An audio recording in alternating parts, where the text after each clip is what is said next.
All right, so you guys should see me back live and clear, and everything on the screen should be switched over.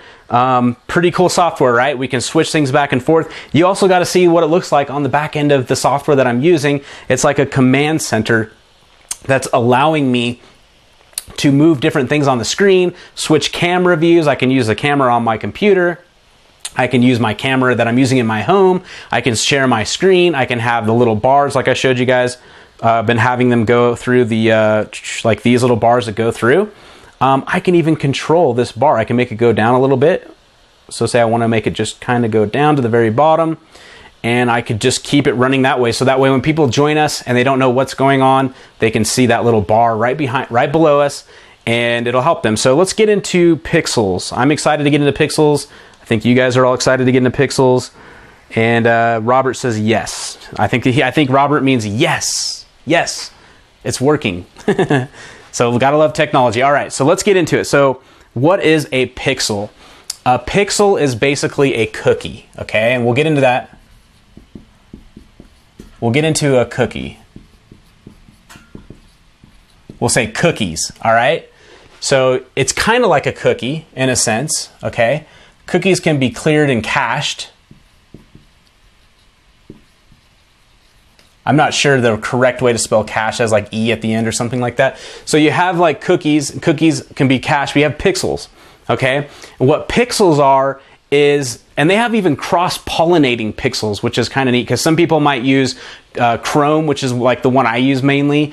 Some people use Firefox. Some people use Microsoft's, which I never use. I hate that one. It's personal preference. Not that I hate it, but just don't like it. Always crashes and stuff like that. Seems to be buggy. Internet Explorer. But I definitely like Google Chrome because you have like Chrome extensions and you have all this stuff. Those Chrome extensions too could be paying attention to what's going on your screen. They can pull data off of your screen. They can even attach cookies and stuff like that. Pretty neat stuff that they can do.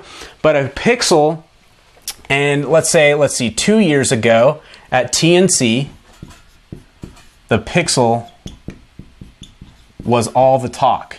Everybody was like, the pixel this, the pixel that, you need to know what pixels do. I was getting sick of hearing about pixels, but it's true. Pixels were like all the fun, all the blast, right? Because what you could do is remember we talked about the opt-in form, we talked about anything, any funnel wise, but we talked about the opt-in form. Let's just talk about that. So on the lead magnet or your opt-in form,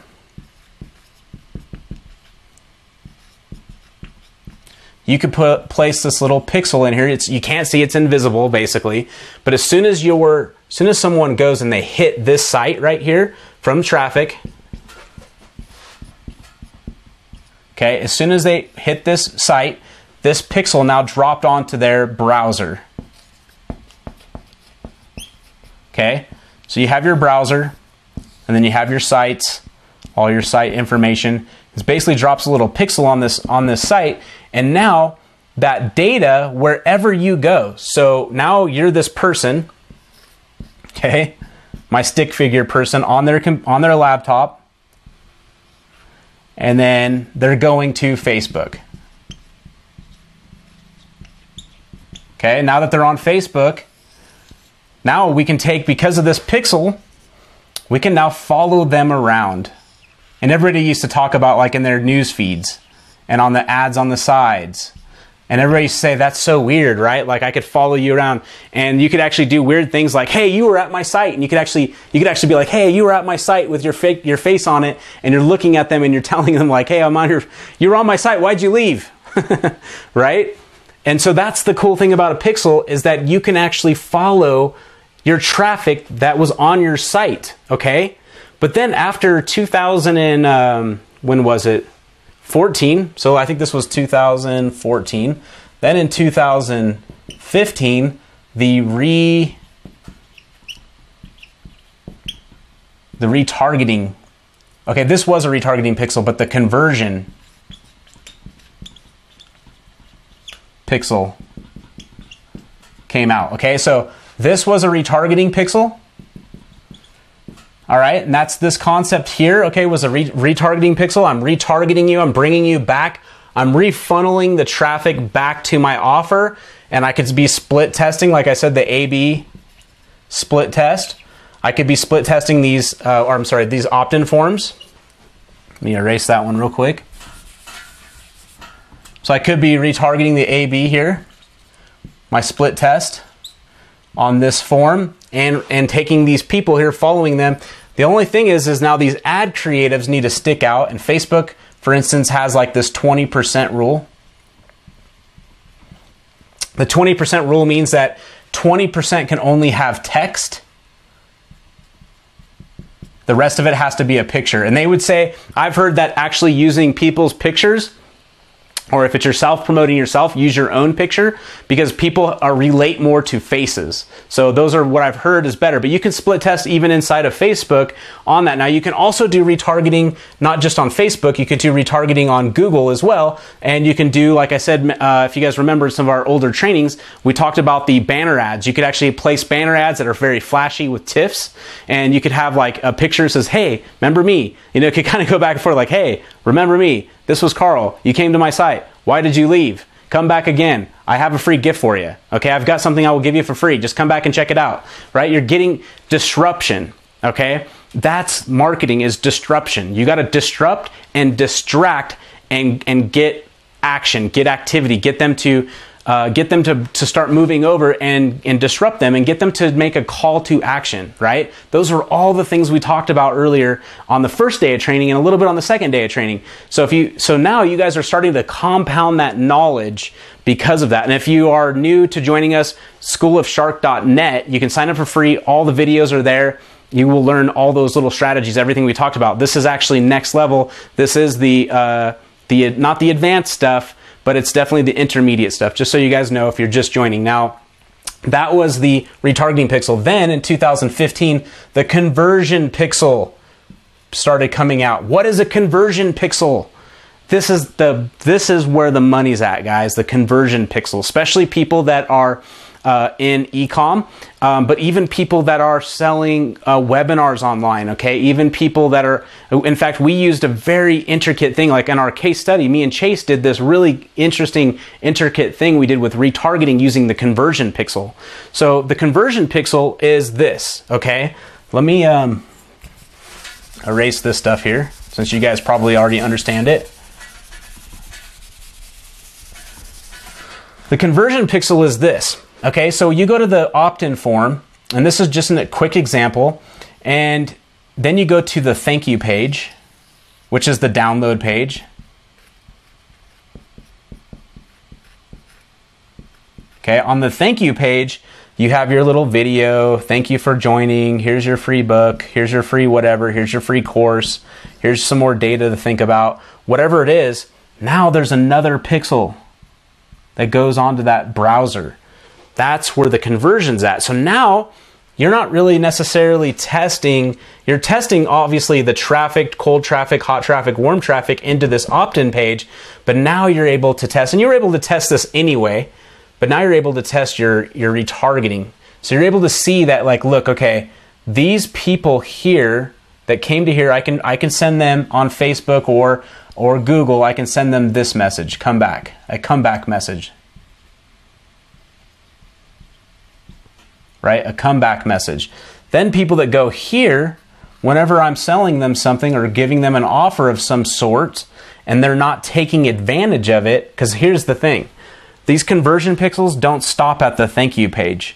There could be a product page. There could be a add to cart. There could be a purchased.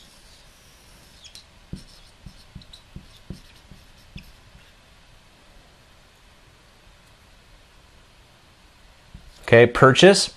All of these could have pixels on them, okay? These are all conversion pixels. There's even more detailed pixels that you can do, but this is, again, just to kind of give you an idea, is as you're pulling people into each one of these, you can actually measure that pixel going through here, and you can send them different messages. So someone made it to the thank you page, you send an email with an offer, and then they're going to go to this product page, but then they bounce out. Okay?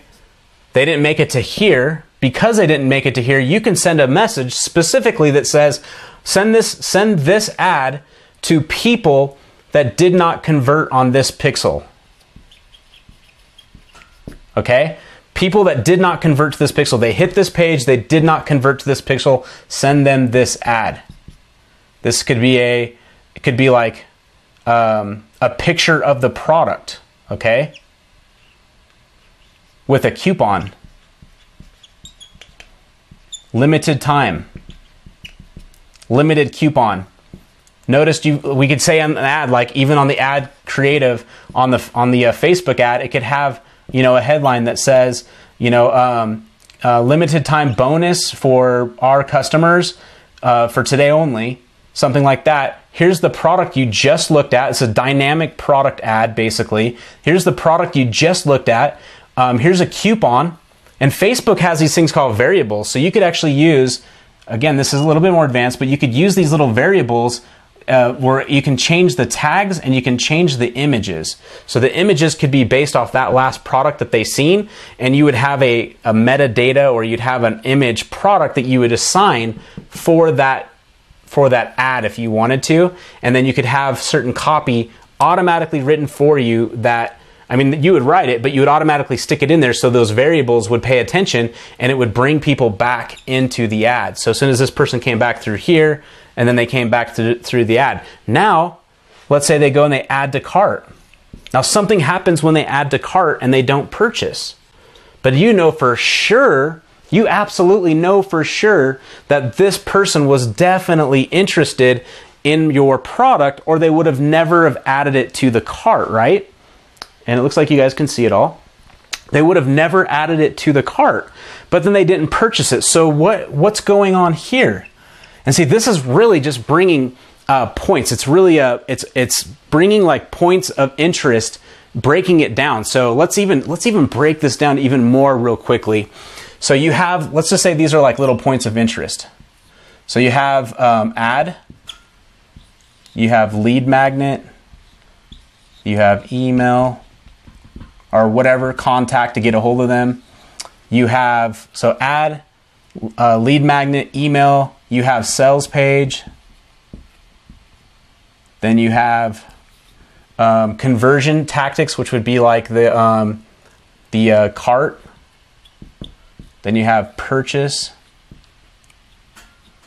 you have thank you,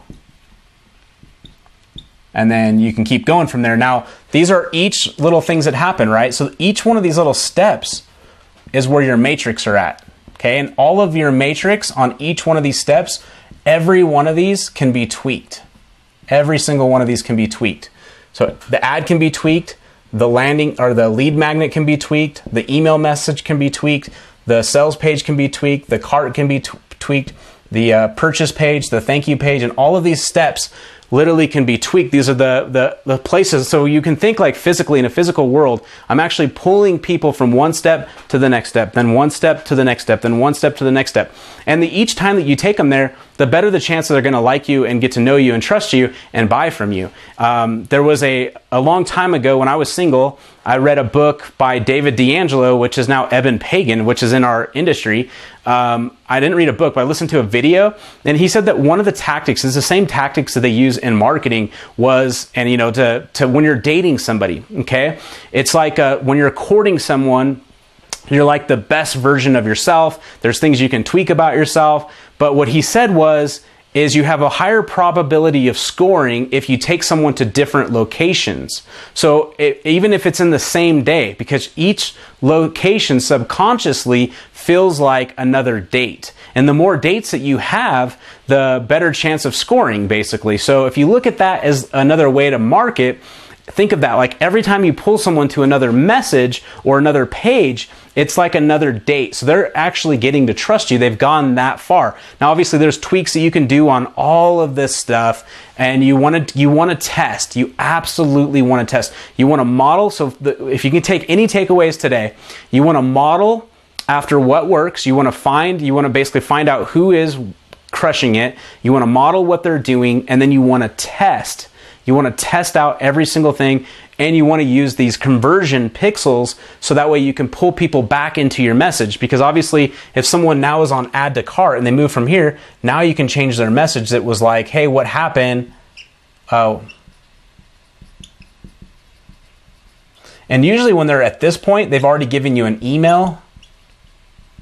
So you can also do an abandoned cart message. There's apps out there for like Shopify, for instance. There's apps out there that work really well for abandoned carts. They're even doing abandoned carts on, I know Active Campaign you can do it because they have like these triggers you can set up. I know you can do it with Get Response. They just recently came out with something, but I'm not a very big Get Response person. I know that there's a whole bunch of stuff coming out in the future that I've seen that actually do that for other type of marketing. So there's cool things you can use out there. I think even like I don't know too much about Samcart, but I know that they do have something like that. So there's so many ways. There's so many of these little intricate things that you can tweak. The idea is how do you increase your percentages? So if you're having like a 10% here, and then lead magnet, you're having a 10% here, and then email, you're having a 10% here. You know, say it's 10% like on average all the way down the line. So this is how you can actually make more money. Once you understand these matrix, you can really start crushing it and make more money because you can adjust this, right? If you had a 5% change to 15%, would you have a 5%? You would immediately honestly have a 5% change in your lead magnet because you'd have more people hitting your lead magnet. And then if you had a 5% change here, now you immediately had another 10% or so goes down. It kind of like snowballs as you get better, and your email list will get bigger. You will make more money. You'll have a higher return of investment, and you will start to learn this stuff. The better you get at this stuff, the more you're going to learn and the more you're going to earn. It just starts with starting to actually take the actions to move forward. Don't be afraid of it. The way to learn is to do. The way to learn is to do and then teach. So do and then teach. That's the best way I've always learned. I'm a big Stephen Covey fan. I don't know if you guys have ever heard of Stephen Covey, but Stephen Covey wrote the book called The 7 Habits of Highly Successful People. He also wrote the book, The 8th Habit. I've read both books. Highly recommend them if you get a chance. The 7 Habits of Highly Successful People, he talks about the best way to learn anything is to teach it. And even if you're teaching it to your kids or you're teaching it to a wall, it doesn't matter. Like right now, I feel like I'm teaching it to a wall because I'm talking to myself, even though we're doing live streaming here on Facebook Live as we speak, as we're here. So anyway, I hope you guys got tons of value out of today. I'm going to cut this one off. We are now at about an hour and a half of sheer information. So I hope you guys learned a lot.